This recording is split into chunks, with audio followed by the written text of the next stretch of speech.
Lockdown 4 खत्म होने वाला है और लॉकडाउन 5 को लेकर चर्चाएं भी चल रही है। इस पूरे मामले को लेकर हमारे साथ इस वक्त सफदरजंग के medical superintendent doctor Balvinder Singh Arora ji मौजूद हैं, क्योंकि कई सारे केसेस जो हैं सामने आ रहे हैं और नंबर ऑफ केसेस कोरोना में जो है उनकी बढ़ोतरी देखी जा सकती है। डॉक्टर, बहुत बहुत धन्यवाद रिपब्लिक मीडिया नेटवर्क से बात करने के लिए। सबसे पहला सवाल मैं आपसे लूँगा कि लॉकडाउन 4 खत्म होने वाला है, आप मानते हैं कि अब ज़रूरी है कि लॉकडाउन और आगे बढ़े? हाँ हाँ जी, देखिए कि इसमें ऐसा है। लॉकडाउन 4 जब चल रहा है तो इसमें हम देख रहे हैं कि नंबर ऑफ़ केसेस बढ़ रहा है। तो जब ये नंबर ऑफ़ केसेस बढ़ता है तो उसमें उतना ही रिस्क रहता है कि दूसरे लोगों को एक्सपोजर ज़्यादा होगा। एक टर्म होता है rate of progression of infection. Keeping that in view, since it is very high, the lockdown 5 must come in to x picture, it must be there lockdown 5, but it's also very important to give some more relaxations in this lockdown 5. It will serve as a dual purpose. Number one, society, many of the people in society are feeling under stress because of continuous lockdown. People, it's man's basic nature to be freedom they want to enjoy. At the same time, if the ease is given, when these people will move out, then it will help in building up the herd immunity. The herd immunity here, I mean to say, it is immunity at the level of community.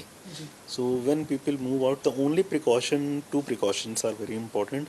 People should not gather in more than groups of 5, and at the same time basic do's and don'ts should Hindi be में अगर आप बता दें precautions के बारे में आप बात कर रहे हैं हाँ, वो जो सावधानियों में सबसे चले कि 5 से ज़्यादा लोग कहीं इकट्ठे ना हों।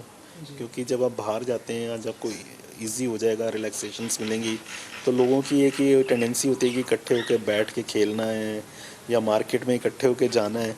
वो चीज़ों पे थोड़ा ध्यान रखना है कि 4 से 5 का ग्रुप बना के आराम से बैठिएगा, थोड़ा सोशल डिस्टेंसिंग रखिएगा और एन्जॉय लाइफ। और दूसरा ये है कि सोशल डिस्टेंसिंग नहीं भूलना है, मास्क ज़रूर लगाना है। लॉकडाउन आपको लगता है कि ज़रूरी है अभी भी उसको और बढ़ाने के लिए? हाँ, मैं आपको बताता हूँ। देखो, लॉकडाउन इसलिए ज़रूरी है कि सबसे पहली बात यह है कि हमने लॉकडाउन बहुत जल्दी लगाया था। कई देशों में देखिए इतना डेथ रेट हाई हो गया है, अमेरिका में, इंग्लैंड में, इटली में, पर भारत देश हम बहुत अच्छा कर रहे हैं।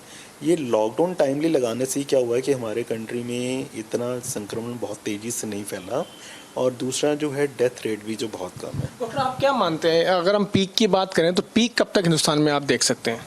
हाँ जी, मैं सोचता हूँ कि जो मैं पिक्चर देख रहा हूँ और जो मेरा अपना एक्सपीरियंस कहता है as a infectious disease specialist, जुलाई के फर्स्ट वीक के एंड पे आप पीक देखेंगे, बहुत ज़बरदस्त आएगा, और ये पीक कम से कम 4 से 6 हफ्ते रहेगा।